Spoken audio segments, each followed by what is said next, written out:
Hello everyone, welcome back to code debug and deploy. तो आज हम लोग अपनी complete C tutorials with project series के 7वें वीडियो पे पहुंच चुके हैं, जहां पे हम बात करेंगे एरेज और स्ट्रिंग्स की। तो स्टार्ट करते हैं सबसे पहले एरेज से। तो ये एरे की एक डेफिनेशन है, काफ़ी इंपॉर्टेंट डेफिनेशंस है। आप लोगों को भी इसको अच्छे से याद कर लें तो ये ज़्यादा अच्छा रहेगा, क्योंकि इसमें हर एक वर्ड की एक अपनी मीनिंग है और एक बहुत ही इम्पॉर्टेंट मीनिंग है। तो क्या है definition? An array is a collection of elements of the same data type stored in continuous memory locations. तो यहाँ पे ये क्या बोल रहा है कि array is a collection of elements. दूसरा टर्म क्या है? Of the same data type stored in continuous memory location. अब यहाँ पे इन तीनों का मतलब क्या है? पहले तो क्या है, एक एरे जो कलेक्शन ऑफ एलिमेंट्स है, यानी कि एक एलिमेंट यहाँ पे नहीं रहेगा, एक से ज़्यादा रहेंगे, 2 हो सकते हैं, 3 हो सकते हैं, 10 हो सकते हैं, 20 हो सकते हैं, कितने भी हो सकते हैं। दूसरी कंडीशन क्या है? जितने भी एलिमेंट्स स्टोर होंगे उन सब का डेटा टाइप सेम होना चाहिए।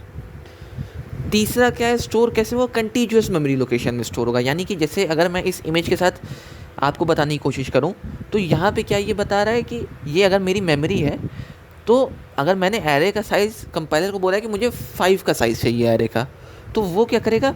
इन सबको एक साथ लगातार एक ही लोकेशन पे स्टोर करेगा। यानी कि वो 5 ब्लॉक्स के बराबर का साइज़ एक साथ स्टोर करेगा। अगर उसको मेमोरी के अंदर इतना बड़ा साइज़ नहीं मिलेगा तो वो आपको सेगमेंटेशन फॉल्ट दे देगा। अगर उसको ये साइज़ मिल जा रहा है तो तभी वो एरे को अलॉट करेगा। तो इन 3 टर्म्स का आपको बहुत अच्छे से ध्यान देना है। पहली बात तो एरे क्या है? मल्टीपल एलिमेंट्स का, ये कह सकते हैं मल्टीपल। जैसे कि पहले क्या होता था कि हम एक वैल्यू को स्टोर कराने के लिए सिंगल वेरिएबल लेते थे। अगर हम एक वेरिएबल ले रहे हैं तो उसमें हम एक ही वैल्यू को स्टोर करा सकते हैं। लेकिन अब यहाँ पे क्या है? यहाँ पे हम एक से ज़्यादा वेरिएबल्स को एक टाइम पे स्टोर करा सकते हैं। बस हमको स्टार्टिंग में साइज़ बता देना है कि हमको कितने वैल्यू को स्टोर कराने की ज़रूरत पड़ेगी। अगर वो सेम डेटा टाइप के, यानी कि अगर हमको इंट डेटा टाइप के 5 वैल्यूज़ को स्टोर कराना है, तो हम एक 5 साइज़ की एरे ले लेंगे इंट डेटा टाइप की। तो क्या होगा कि हम उसमें आसानी से कभी भी वैल्यूज़ को स्टोर कर सकते हैं एक टाइम पे। हमको ऐसा नहीं कि हमको बार बार 5 अलग अलग वेरिएबल्स लेने पड़ेंगे, जैसे हम num1 num2 num3 num4 ऐसे कर करके हम आसानी से केवल एक एरे नम को डिक्लेयर करके पूरा का पूरा काम कर सकते हैं। दूसरा क्या है? Each element is accessed by an index subscript starting from 0। ये तीनों टर्म का बहुत ज़्यादा इंपॉर्टेंस है। पहली बात तो ये है कि जब मैंने आपको ये बताया कि आप मल्टीपल एलिमेंट्स को एक ही जगह पे स्टोर कर सकते हैं, तो ये बात है कि उनको अलग अलग कैसे एक्सेस करेंगे। तो इंडेक्स, एरे के इंडेक्स होते हैं, यानी कि हम क्या करते हैं, अंदर जितनी वैल्यूज़ होती हैं उनकी कुछ नंबरिंग दे देते हैं, कुछ यूनिक उनको वैल्यूज़ दे देते हैं, जिसकी मदद से हम उनको बाद में अलग अलग भी बुला सकते हैं और उनका यूज़ कर सकते हैं। और ये जो इंडेक्सिंग स्टार्ट कैसे होती है? अब आपको लगेगा कि काउंटिंग कैसे स्टार्ट होगी, 1 2 3 4 5 6 7 8 स्टार्ट होगी, लेकिन नहीं, यहाँ पे ऐसा नहीं है। सी प्रोग्रामिंग में एरे की इंडेक्सिंग 0 से स्टार्ट होती है। ये बात आपको काफ़ी टाइम तक ध्यान रखनी पड़ेगी। इनिशियल में कई सारे प्रोग्रामर्स को इस चीज़ पे कन्फ्यूजन होता है, कभी कभी वो लॉजिकल मिस्टेक्स भी इन पे कर देते हैं। वो एरे को 1 से स्टार्ट करने की कोशिश करने लगते हैं, जिसकी वजह से उनका पूरा का पूरा कॉन्सेप्ट ख़राब हो जाता है। तो इन चीज़ों का आपको ध्यान देना है कि इंडेक्स से जब आप काम करेंगे तो एरे का जो इंडेक्स होगा वो 0 से स्टार्ट होगा, और ये कॉन्सेप्ट हमको कई जगहों पे लगाना भी पड़ेगा। अब सिंटैक्स क्या है एरे का? तो ये है सिंटैक्स एरे का। डेटा टाइप हम लिखेंगे उससे सबसे पहले, फिर एरे का नाम देंगे, फिर उसके बाद स्क्वायर ब्रैकेट्स के अंदर उसका साइज़ देंगे। ये कुछ आपको मिलता जुलता दिखाई दे रहा होगा फंक्शन से, लेकिन ये जो हमारा सिंटैक्स है इसमें आप देखेंगे मैंने स्क्वायर ब्रैकेट्स का इस्तेमाल किया है, यहाँ पे मैंने पैरेंथेसिस का इस्तेमाल नहीं किया है। और अंदर साइज़ मेरा क्या होगा? साइज़ मैं इंटीजर में लिखूँगा, जैसे 1 2 3 4 5 6 7 8 1000 2000, इस तरीके से मैं इंटीजर वैल्यू ही दूंगा। मैं 10.2 4.3 इस टाइप की वैल्यूज़ इस साइज़ की जगह पे नहीं लिख सकता। डेटा टाइप्स मैं कोई भी दे सकता हूँ, कार भी दे सकता हूँ, इंट भी दे सकता हूँ, फ्लोट दे सकता हूँ, डबल दे सकता हूँ, वो उस हिसाब से अंदर डेटा स्टोर होगी। बाकी ये बीच में एरे का नेम है, मैं कुछ भी दे सकता हूँ एरे का नाम। सेमीकोलन फिर लगाना है हमें, इसके बाद सेमीकोलन हम जानते हैं मस्ट है लाइन को टर्मिनेट करने के लिए। अब नीचे किस तरीके से हम वैल्यू को इनिशियलाइज कर सकते हैं और डिक्लेयर कर सकते हैं, इस पे बात करते हैं। तो यहाँ पे जैसे आप देख सकते हैं, मैंने पहली एरे ली है जिसका नाम मैंने ARR दिया है, इसका साइज़ मैंने 5 लिया है, इसको इंटीजर डेटा टाइप का रखा है। तो अब यहाँ पे जो मैंने क्या किया है कि डिक्लेयर करने के साथ ही वैल्यू दे दी। तो मैंने क्या किया है कि कर्ली ब्रेसेस के अंदर पांचों वैल्यूज़ को दे दिया है। नेक्स्ट में हमने क्या किया है, ज़रूरी नहीं है कि हम सारे की सारी वैल्यू को एक साथ ही दे दें। तो अब यहाँ पे क्या हो रहा है कि मैंने इनिशियल के दो पोजीशंस पे वैल्यूज़ असाइन कर दी है, बाकी सब में जो वैल्यू है वो 0 पे सेट हो चुकी है। कहीं कहीं पे ये गार्बेज वैल्यू भी होती है, इसका आपको भी ध्यान देना होगा, क्योंकि हमेशा 0 पे स्टार्ट हो जाए ये ज़रूरी नहीं है। वर्जन टू वर्जन वेरी करता है, गार्बेज वैल्यूज़ भी कभी कभी आ जाती हैं। उसके बाद तीसरा क्या है, अगर मैं इस तरीके से डिक्लेयर कर रहा हूँ तो मुझे इसका साइज़ बताने की ज़रूरत नहीं है। मैं जितनी वैल्यू यहाँ पे दूंगा ये बाय डिफ़ॉल्ट उतनी साइज़ की एरे यहाँ पे बना देगा। इस बात का भी आपको ध्यान देना है। ये जो मैं यहाँ पे इंट ARR 5 लिख रहा हूँ, ये मैं तब लिख रहा हूँ कि जब मुझे स्टार्टिंग में यहाँ से वैल्यू को स्टार्ट नहीं करना है। अगर मुझे यहाँ से वैल्यू को स्टार्ट ना करना हो तो मेरे लिए मस्ट है कि मुझे साइज़ देना पड़ेगा। यहाँ पे बिना साइज़ के ये काम नहीं हो पाएगा। तो अब ये तो हो गया कि डिक्लेयर और इनिशियलाइज़ कैसे करेंगे एरे को। बाकी अब ये बात है कि दूसरे तरीके से कैसे एरे को ले सकते हैं, तो हम धीरे धीरे जैसे जैसे हम कोर्स को प्रैक्टिस करेंगे वैसे वैसे हम समझ जाएंगे। ये जो हमारा दूसरा तरीका होगा, क्योंकि प्रोग्रामिंग में इस तरीके से आपको स्टैटिक वैल्यूज़ मिले ये बहुत रेयर है। ज़्यादा टाइम पे आपको यूज़र से ही इनपुट लेना पड़ेगा। तो हमको अपने जो सेकंड तरीका मैं आपको बताने जा रहा हूँ उस पर ज़्यादा फोकस रहेगा, क्योंकि वही ज़्यादा जगहों पर यूज़ होगा। बाकी एरे को एक्सेस कैसे करते हैं, एरे को एक्सेस करने के लिए मैंने क्या किया कि उसका नाम दे दिया और कौन से इंडेक्स को मुझे एक्सेस करना है। जैसे यहाँ पे आप देख रहे हैं मैं इसके 0 इंडेक्स को एक्सेस कर रहा हूँ, यानी कि उस एरे के अंदर जो फर्स्ट एलिमेंट होगा, जो फर्स्ट ब्लॉक होगा, उसके अंदर मैं वैल्यू को असाइन कर रहा हूँ, जो कि वैल्यू होने वाली मेरी 10। और दूसरे में आप देख सकते हैं मैं printf से प्रिंट भी करा सकता हूँ एक पर्टिकुलर वैल्यू को।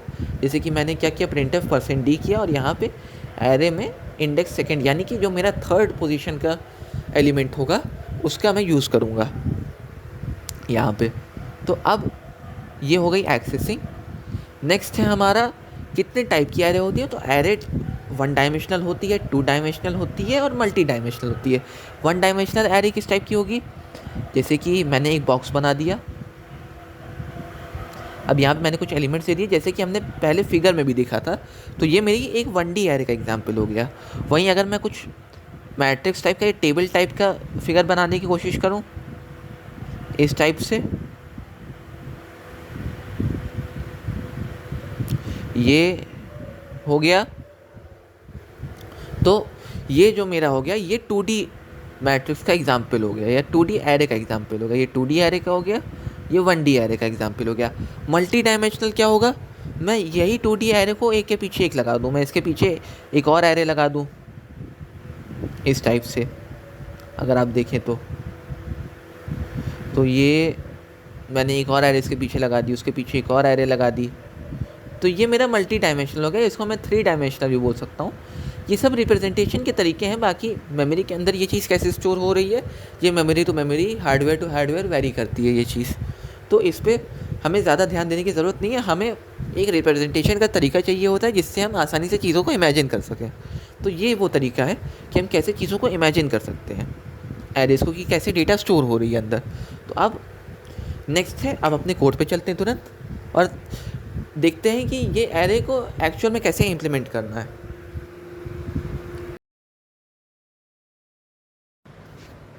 तो अब जैसे कि हमारा एक प्रॉब्लम यहाँ पे दिया हुआ है, write a program to find the sum of all even and odd numbers in an array separately. तो यहाँ पे हम ना तो सिर्फ एरे के कॉन्सेप्ट को पढ़ेंगे कि कैसे एरे का यूज़ करना है, कैसे यूज़र से इनपुट लेना है, बल्कि हम इसमें ये भी पढ़ेंगे कि एरे में हम किस तरीके से चीज़ों को मैनेज कर सकते हैं, अलग अलग स्पेसेस को, अलग अलग टाइप के नंबर्स को। तो सबसे पहले इवन और ऑड नंबर्स दोनों इंटीजर नंबर्स ही होते हैं, तो हम यहाँ पे लिखेंगे इंट और उसके बाद एक एरे बना देंगे। मैं यहाँ पे बना दे रहा हूँ ARR नाम की एरे। इसका साइज़ मैं दे रहा हूँ 10। बाकी आपको अगर आप कॉम्पिटिटिव प्रोग्रामिंग क्वेश्चंस को देखेंगे तो वहाँ पे आपको साइज़ दिया रहेगा कि आपको कितनी बड़ी एरे बनानी है। अभी एक जनरल के लिए मैं 10 ले रहा हूँ। उसके बाद अब यहाँ पे हम सबसे पहले इसका इनपुट ले लेंगे नंबर्स का। तो सबसे पहले मैं क्या करूँगा, यहाँ पे एक फॉर लूप चलाऊँगा, for int I equal to 0। ये हमेशा आपको ध्यान रखना है कि जो आपका एरे होगी वो 0 इंडेक्स से स्टार्ट होगी, तो जो आपका वेरिएबल आई है फॉर लूप का, ये भी हमेशा 0 से ही स्टार्ट होगा। तो अब यहाँ पे ये हो जाएगा आई स्मॉलर देन 10। यहाँ पे स्मॉलर देन इक्वल टू नहीं यूज़ होगा, यहाँ पे केवल स्मॉलर देन यूज़ होगा, क्योंकि यहाँ पे वैल्यू 0 से स्टार्ट हो रही है।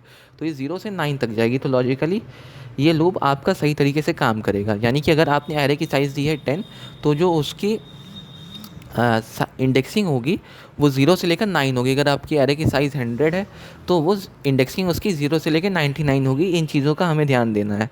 तो यहाँ पे आई प्लस प्लस, उसके बाद यहाँ पे हम क्या करेंगे, पहले कर्ली ब्रेसेस लगाएंगे, फिर उसके बाद कर्ली ब्रेसेस को क्लोज करेंगे, फिर यहाँ पे हम इनपुट लेना स्टार्ट करेंगे। तो इनपुट एरे का कैसे लेंगे, हम यहाँ पे लिखेंगे स्कैन एफ के बाद पैरेंथेसिस लगाएंगे।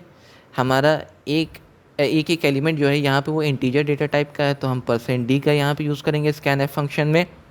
फिर उसके बाद कॉमा लगाएंगे और यहाँ पे लिखेंगे एड्रेस ऑफ ARR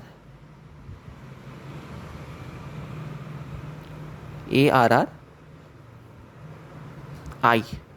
इस तरीके से भी हम एरे के एक एलिमेंट को एक्सेस कर सकते हैं। हमको ज़रूरी नहीं कि हम इन स्क्वायर ब्रैकेट्स के अंदर एक कांस्टेंट का ही यूज़ करें, हम यहाँ पे वेरिएबल्स को भी यूज़ कर सकते हैं। ये भी एक तरीका है। तो अब यहाँ पे क्या होगा कि जब मेरा लूप पहली बार चलेगा तो एरे के 0 इंडेक्स पे इनपुट लिया जाएगा, फिर दूसरी बार चलेगा तो एरे के फर्स्ट इंडेक्स पे लिया जाएगा, इसी तरीके से तीसरे इंडेक्स पे, चौथे इंडेक्स पे, ऐसे करते करते हम 9th इंडेक्स तक की वैल्यू यहाँ पे ले लेंगे।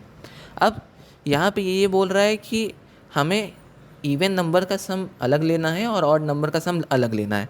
तो मैं यहाँ पे क्या करूँगा, यहाँ पे मैं 2 और वेरिएबल बना दे रहा हूँ, इवन और ऑड। अब यहाँ पे क्या करेंगे, हम फिर से एक फॉर लूप चलाएंगे, for int I equal to 0 semicolon. या अगर आप इंट आई 2 बार यूज़ कर रहे हैं तो अच्छा यही होगा कि आप यहाँ से इंट हटा के इसको ऊपर लिख दीजिए, तो आपका बार बार लिखने का ये काम ख़त्म हो जाएगा। मैं ऊपर ही आई लिख दे रहा हूँ। इससे प्रॉफिट ये होता है कि अगर मल्टीपल टाइम्स आई का यूज़ हो रहा है तो आप यहाँ पे कर सकते हैं। अगर सिंगल टाइम आपको वेरिएबल का किसी का यूज़ करना है तो आप फॉर लूप के पैरेंथेसिस के अंदर भी यूज़ कर सकते हैं इसका। वो किसी भी तरीके से गलत नहीं होगा, जो सी के लेटेस्ट वर्जन है उसके हिसाब से। बाकी अगर आप 1972 के सी का यूज़ करेंगे तो ऑब्वियसली कहीं ना कहीं आपको प्रॉब्लम आएगी उसमें। तो यहाँ पे फिर आई स्मॉलर देन 10, कंडीशंस इनिशियलाइजेशन और अपडेट इस लूप का सेम रहेगा जैसे पिछले लूप का था, आई प्लस प्लस। अब यहाँ पे मैं स्पेस दूंगा और फिर से पैरेंथेसिस यानी कर्ली ब्रेसेस को ओपन करूँगा, फिर यहाँ पे क्लोज कर दूंगा। अब यहाँ पे मैं 2 कंडीशंस लगाऊंगा। पहली कंडीशन है कि इफ़ जो मेरा एरे का इंडेक्स है, जैसे कि मैंने ARR स्क्वायर ब्रैकेट्स के अंदर आई ले लिया, अब ये अगर इसको मैं मॉड्यूलो ऑपरेटर की मदद से यूज़ करूँ तो जैसे हम लोग पहले भी देखे थे कि ऑड इवन का कॉन्सेप्ट क्या होता है कि अगर कोई भी वेरिएबल मॉड्यूलो 2 इक्वल टू 0 हो जा रहा है तो वो इवन होगा, अगर इक्वल टू 1 हो जा रहा है तो वो ऑड हो जाएगा। तो अब यहाँ पे मैंने कर दिया इसको 0। तो अब यहाँ पे क्या होगा कि ये इफ़ की कंडीशन तभी चलेगी जब ये जो मेरा इस इंडेक्स पे या इस बॉक्स में जो एलिमेंट होगा वो अगर इवन नंबर है तभी ये इफ़ की कंडीशन रन करेगी। तो हम यहाँ पे क्या कर देंगे, हम इवन वेरिएबल में ए का इंक्रीमेंट कर देंगे और क्या करते हैं यहाँ पे ऊपर इन दोनों को स्टार्ट कर देते हैं, इनिशियलाइज़ कर देते हैं 0 से। इसको इनिशियलाइज़ कर दिया हमने 0 से और इसको भी इनिशियलाइज़ कर देते हैं 0 से। अब उसके बाद नीचे आते हैं। अब ये तो हमारा पहले फॉर लूप चल गया। अब दूसरे की बात करते हैं, मतलब पहली इफ़ कंडीशन चल गई, सॉरी, अब दूसरी इफ़ कंडीशन की बात करते हैं। If ARR I modulo 2 equal to 1, तो अब यहाँ पे क्या होगा, मेरा ऑड में 1 का इंक्रीमेंट हो जाएगा। तो अब ये क्या हुआ, मेरे दोनों के दोनों इवन और ऑड के जो सम हो गए वो अलग अलग हो गए। 1 मिनट, ये तो मैंने काउंट कर दिया, यहाँ पे मुझे काउंट नहीं करना है, यहाँ पे मुझे प्लस करना है। तो मैं यहाँ पे क्या करूँगा, even equal to even plus ARR I। ये थोड़ा सा कॉन्सेप्चुअल केस है, यहाँ पे मुझसे ये लॉजिकल एरर हो जाती। लॉजिकल एरर ऐसे ही फाइंड आउट होती है, सिंटैक्स एरर में तो आपकी मदद कंपाइलर कर देगा, लेकिन लॉजिकल एरर आपको अपने से इस तरीके से डीबग करना होगा कि मेरे इश्यूज़ कहाँ पे आ सकते हैं। धीरे धीरे जैसे जैसे आप लोग इसको सीखते जाएंगे, वैसे वैसे आप आसानी से एक बार में प्रोग्राम को देख के उसको डीबग कर लेंगे कि मेरी प्रॉब्लम कहाँ पे आ सकती है। अब ये बन गया, मेरा सम इवन का सम अलग हो गया, ऑड का सम अलग हो गया। अब मैं क्या करूँगा, दोनों को प्रिंट करा लेता हूँ।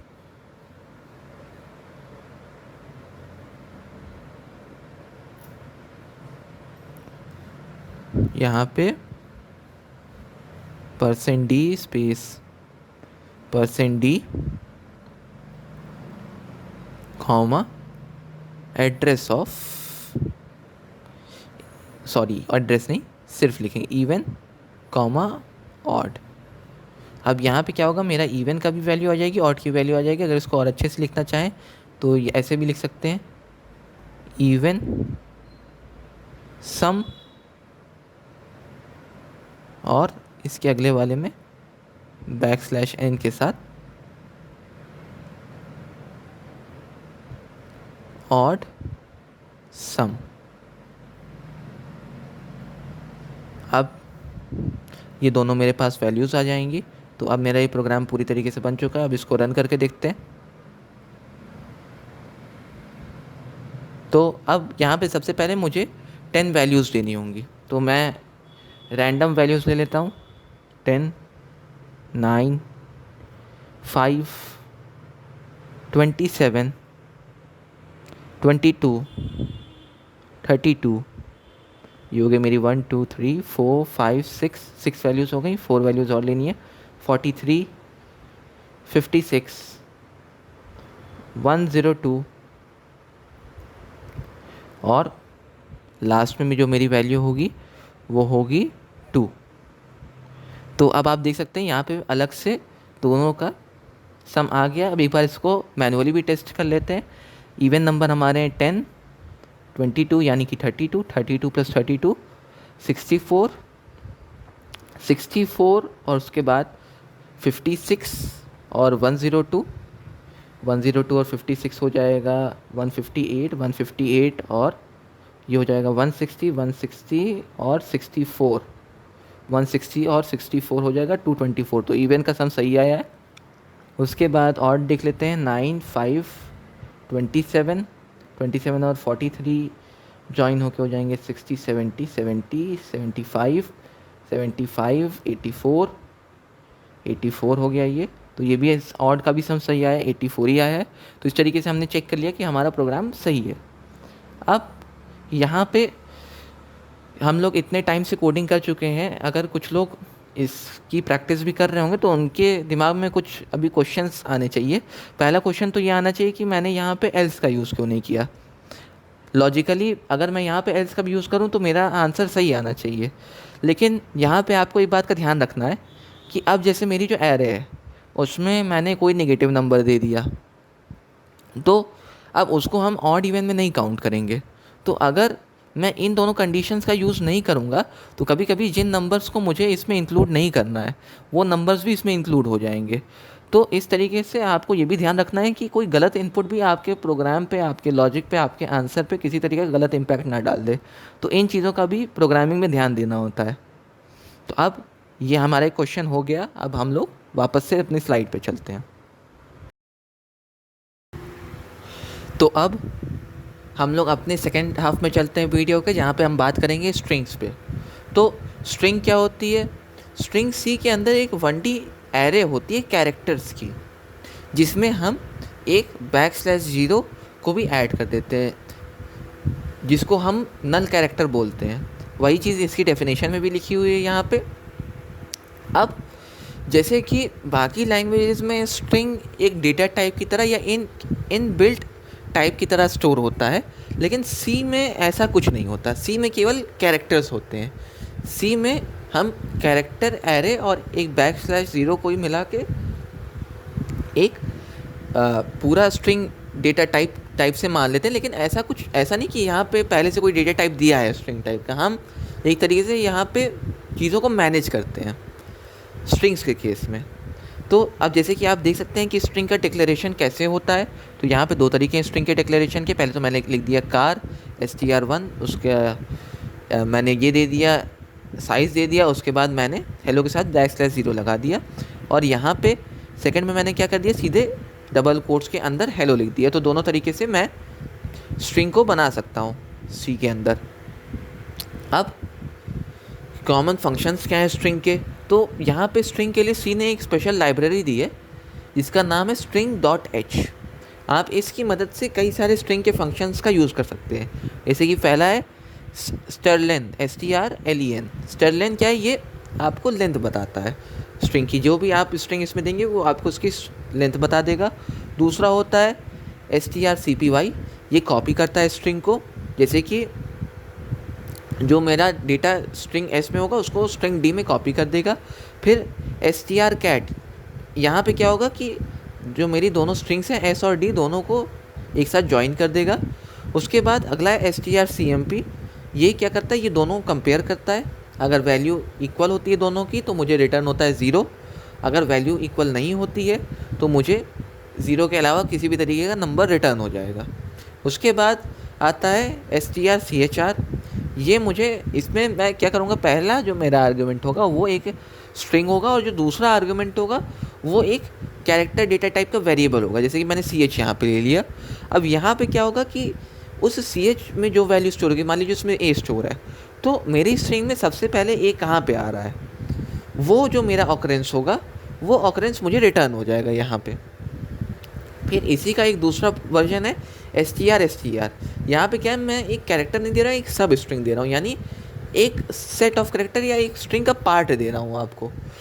तो उसका जब आप उसको सर्च करेंगे तो उसका भी आपको रिटर्न में इंडेक्स मिल जाएगा कि ये है कि नहीं है, एक्चुअल में सब स्ट्रिंग है इसकी कि नहीं है। अब ये तो हो गई फंक्शंस की बात। अब एक बात और कर लेते हैं यहाँ पे कि स्ट्रिंग और कैरेक्टर एरे में डिफरेंस क्या है। तो स्ट्रिंग और कैरेक्टर एरे में डिफरेंस इतना सा है कि यहाँ पे स्ट्रिंग में \0 भी स्टोर होता है लास्ट में, और कैरेक्टर एरे में \0 स्टोर नहीं होता है। जैसे कि अगर मैं ऊपर आप देखेंगे ये वाला पहला वाला डिक्लेरेशन देखेंगे तो यहाँ पे मैं केवल हेलो को स्टोर कर रहा हूँ, यहाँ पे \0 स्टोर नहीं होगा। आपको याद होगा जब मैं स्ट्रिंग का एग्जांपल दे रहा था तो मैं यहाँ पे ओ के बाद \0 को भी अलग से ऐड कर रहा था इसमें। और दूसरा है मेरा ये वाला दूसरा डिक्लेरेशन जहाँ पे मैं डबल कोट्स के अंदर हेलो को ऐड कर रहा हूँ, तो यहाँ पे \0 ऑटोमेटिकली मेरा ऐड हो जाएगा। यहाँ पे आप देख रहे हैं मैं 5 की लेंथ ले रहा हूँ, यहाँ पे मैं 6 की लेंथ ले रहा हूँ। तो ये हो गया। अब इसके बाद इसको भी एक बार कंपाइलर पे जाके देख लेते हैं। तो चलिए चलते हैं वहाँ पे।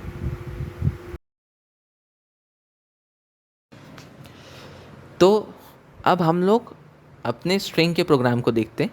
तो यहाँ पे क्या है, इसमें लिखा है write a program that finds the length of a string manually using loops. तो अब ये क्वेश्चन मैंने क्यों लिया है यहाँ पे, ये क्वेश्चन इसलिए लिया है क्योंकि आपके पास इसके लिए एक फंक्शन तो दिया हुआ है स्ट्र लेंथ, किसी भी स्ट्रिंग की लेंथ निकालने के लिए। तो हमें इसका यूज़ क्यों करना है? तो एक्चुअली होता क्या है कभी कभी कि कॉम्पिटिटिव प्रोग्रामिंग में आपसे डायरेक्ट फंक्शंस ना पूछ के क्या करते हैं, स्ट्रिंग्स में चीज़ों को बहुत अच्छे तरीके से घुमाया जाता है। जैसे आपको उसी फंक्शन में कुछ ट्विस्ट दे देंगे जो आपका बेसिक स्ट्रलेन फंक्शन से नहीं हो पाएगा। तो इस क्वेश्चन की मदद से मैं आपको स्ट्रलेन का जो एक फंक्शन है जो strings.h में होता है उसमें आपको एक कॉन्सेप्ट भी इसका बता दूंगा कि कैसे ये प्रोग्राम यूज़ किया जाता है और आप इसमें फिर आगे वेरिएशंस भी कर सकते हैं जैसी जैसी आपको ज़रूरत पड़े। आपको ये याद रखना है, स्ट्रिंग मैनिपुलेशन एक बहुत ही इंपॉर्टेंट टॉपिक है, सब जगह पे इम्पॉर्टेंट है।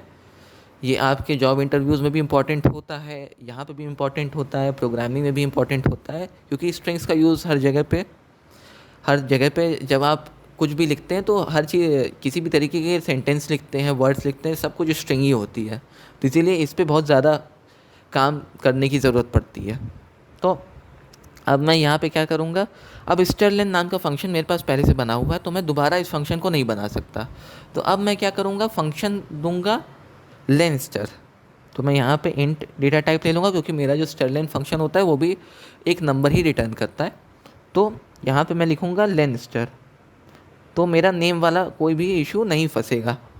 उसके बाद अब क्या करूँगा, मैं यहाँ पे इनपुट क्या लूँगा, मैं इनपुट लूँगा एक स्ट्रिंग, यानी कि कैरेक्टर टाइप एरे। तो कैरेक्टर टाइप एरे को मैं लूँगा कैसे, यहाँ पे मैं पॉइंटर्स का यूज़ करूँगा। पॉइंटर्स वैसे तो हमारा अगला टॉपिक है, लेकिन आपको इसका यूज़ यहाँ पे करना पड़ेगा, क्योंकि बिना इसके आप इस क्वेश्चन को सॉल्व नहीं कर पाएंगे। अभी आपको ये ध्यान रखना है कि जब मैं कैरेक्टर टाइप एरे को ही लूँगा या स्ट्रिंग को लूँगा, तो मैं एरेज को सीधे नहीं ले सकता किसी भी फंक्शन के अंदर।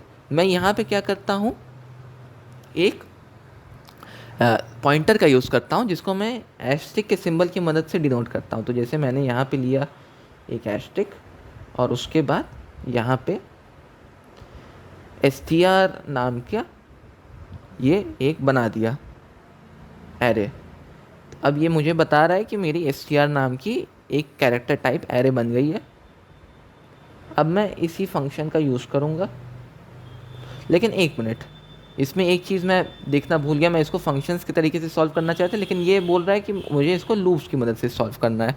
लूप्स का कॉन्सेप्ट थोड़ा इजी होता है फंक्शंस के कॉन्सेप्ट के, तो पहले मैं आपको इसको लूप्स के कॉन्सेप्ट पे बता देता हूँ। इवन ये ज़्यादा अच्छा रहेगा कि ये चीज़ अगर हम एक बार पॉइंटर्स पढ़ लें, उसके बाद ही इस पर डिस्कस किया जाए तो ज़्यादा सही रहेगा, क्योंकि ऐसे आप लोग कन्फ्यूज़ हो सकते हैं इसमें। तो अब यहाँ पे क्या करेंगे, हम लूप से पहले कर लेते हैं इसको। यहाँ पे लेंगे कार str। अब वैसे तो हम इसको यूज़र से इनपुट करा सकते हैं, लेकिन अभी मैं इसको यूज़र से इनपुट नहीं कराऊंगा। उसका रीज़न ये है क्योंकि यूज़र से इनपुट कराने के भी एक कुछ अपने फैक्टर्स होते हैं। आप हमेशा इसमें स्कैनएफ का यूज़ नहीं करते, इसमें गेटएस भी होता है, एफ गेटएस भी होता है। हर चीज़ के अपने यूज़ होते हैं, अपनी कह सकते हैं टिपिकलिटी होती है, कई तरीके की चीज़ें होती हैं। तो यहाँ पे हम क्या करेंगे, पहले अभी आप लोगों के लिए ज़्यादा अच्छा यही होगा कि आप लोग सीधे सीधे स्ट्रिंग्स को पढ़िए। बाकी जैसे जैसे टाइम आएगा, अगर हम फ्यूचर में और वीडियोस पे इस पर बात करते हैं, तो और अच्छे से इसको समझाएंगे कि किस तरीके से अलग अलग इनपुट ले सकते हैं। बाकी आप इसको गूगल भी कर सकते हैं। स्ट्रिंग्स को के इनपुट लेने के 4 अलग अलग तरीके होते हैं सी के अंदर, आप हर तरीके के वो देख सकते हैं। लेकिन अभी मैं आपको यही रिकमेंड करूँगा कि इसमें इनिशियल में आप इसी तरीके से इसको देखिए। अब यहाँ पे मैं क्या करूँगा, फिर से एक फॉर लूप चलाऊँगा। यहाँ पे मैं क्या करता हूँ, कैरेक्टर डेटा टाइप हो गया, अब एक इंट डेटा टाइप का वेरिएबल ले लेता हूँ आई। फिर उसके बाद फॉर लूप के अंदर इसका यूज़ कर लेता हूँ इनिशियलाइज़ करने में। यहाँ पे भी क्योंकि ये एरे टाइप की है, तो यहाँ पे भी ये स्टार्ट 0 से ही होगी और जाएगी आई स्मॉलर देन।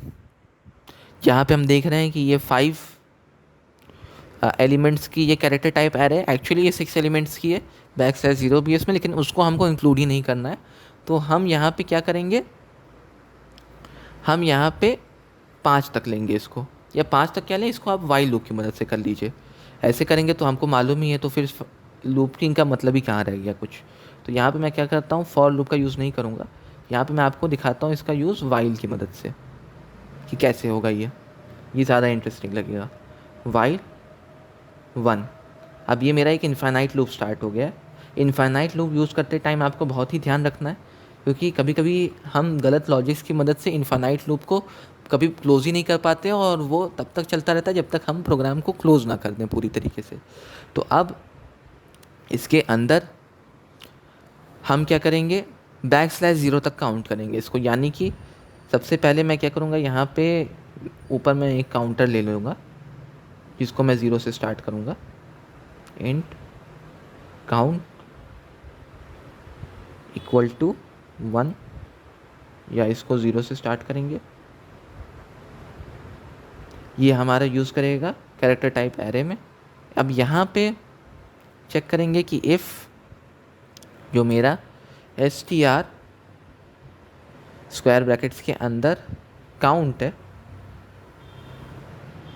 वो अगर इक्वल टू है \0 के,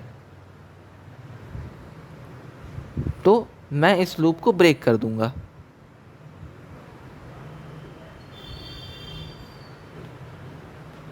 और अगर ऐसा कुछ नहीं है तो मैं इस लूप को चलने दूंगा और काउंट की वैल्यू में 1 का इंक्रीमेंट कर दूंगा। तो ये हो गया। अब यहाँ पे मैं प्रिंट करा लूँगा वैल्यू को, printf, और ये हो गया मेरा यहाँ पे %d, उसके बाद फिर कॉमा करके काउंट। अब यहाँ पे मेरी वैल्यू प्रिंट हो जाएगी। तो इसको रन करा के देखते हैं हमारे पास क्या आउटपुट आता है इसका। 5। जैसा कि आपने देखा कि स्ट्रिंग मेरी 5 एलिमेंट्स की थी। \0 को हटा के अगर हम \0 को इंक्लूड करेंगे तो 6 एलिमेंट की होगी। तो मेरा एग्जैक्ट स्टर्लिन फंक्शन का पूरा एक आप कह सकते हैं ये परफॉर्म हो गया। अब यहाँ पे हम एक चीज़ और कर सकते हैं, जैसे कि जब हम scanf का इस्तेमाल करते हैं तो हम वॉइड स्पेसेस वाली स्ट्रिंग को नहीं यूज़ कर सकते। जैसे कि मेरा नाम है मान लीजिए ABCD स्पेस EFGH, तो अब स्पेस के आगे की जो स्ट्रिंग होगी वो मेरी काउंट इसमें नहीं होगी, लेकिन ABCD मेरी काउंट हो जाएगी इसमें। तो एक बार उस तरीके से भी मैं आपको करके दिखा देता हूँ इसको। मैं यहाँ पे कुछ नहीं करूँगा, लेकिन मैं ये बोलूँगा कि जो मेरी स्ट्रिंग होगी ये मैक्सिमम टू मैक्सिमम 10 की होगी। तो अब यहाँ पे जब मैं scanf लूँगा, scanf, और इसके अंदर मैं ले लूँगा %d, और सॉरी %d नहीं, %s। जब आप स्ट्रिंग ले रहे हैं तो आप %s लेंगे यहाँ पे। फिर उसके बाद यहाँ पे कॉमा करेंगे और यहाँ पे देंगे एड्रेस ऑफ str। इससे हमको प्रॉफिट क्या होगा, ये फिर से मुझे \0 लगा के दे देगा स्ट्रिंग के अंदर। तो अब इसको जब हम रन करेंगे तो मेरे पास एक scanf भी आ चुका है, तो इसको देखते हैं। अब मैं एक रैंडम स्ट्रिंग इसको दूंगा, जैसे कि मैंने दे दिया ABCDEFG। कितने वर्ड्स हैं इसमें? 1 2 3 4 5 6 7 है इसमें। देखिए 7 हमारा आंसर आ गया। तो ये मेरा एक स्टर्लिन का प्रॉपर फंक्शनिंग बन गई है। बाकी रही बात फंक्शन से यूज़ करने की, तो उसको हम एडवांस्ड प्रोग्रामिंग में ही देख पाएंगे। अभी देखने में आप लोग कंफ्यूज हो जाएंगे। तो अब वापस से चलते हैं अपनी स्लाइड पे।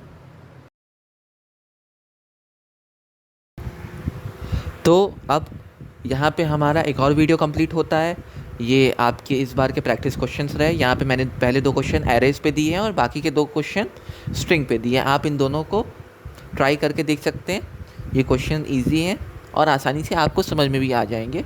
तो अब यहाँ पे एक और बात, कॉम्पिटिटिव प्रोग्रामिंग के जो क्वेश्चंस होंगे उनके लिए आपको मिनिमम इतनी नॉलेज चाहिए कि एरेज और स्ट्रिंग्स क्या होते हैं, लूप्स क्या होते हैं, फंक्शंस क्या होते हैं, इफ एल्स क्या होता है। यानी जितने भी मेरे प्रीवियस वीडियोस थे उसमें मैंने आपको इतना कवर करा दिया कि आप कॉम्पिटिटिव प्रोग्रामिंग के क्वेश्चंस को आप अटेम्प्ट करना स्टार्ट कर सकते हैं। रही बात कि हम लोग वीडियो में कब इसको सॉल्व करेंगे, तो मैं इसके लिए एक अलग से वीडियो बनाऊँगा। अभी उसकी डेट मैंने डिसाइड नहीं की है, लेकिन मैं कोशिश करूँगा कि उसको जल्दी से जल्दी आप तक पहुँचाऊँ। उसमें मैं आपको स्पेसिफिकली कॉम्पिटिटिव प्रोग्रामिंग के क्वेश्चंस ही सॉल्व करवाऊँगा। तो उसको भी हम लोग देखेंगे वहाँ पे। लेकिन अभी के लिए इस वीडियो में इतना ही। अगर वीडियो आपको पसंद आया हो तो वीडियो को लाइक कीजिए, शेयर कीजिए, चैनल को सब्सक्राइब कीजिए। Thank you for watching.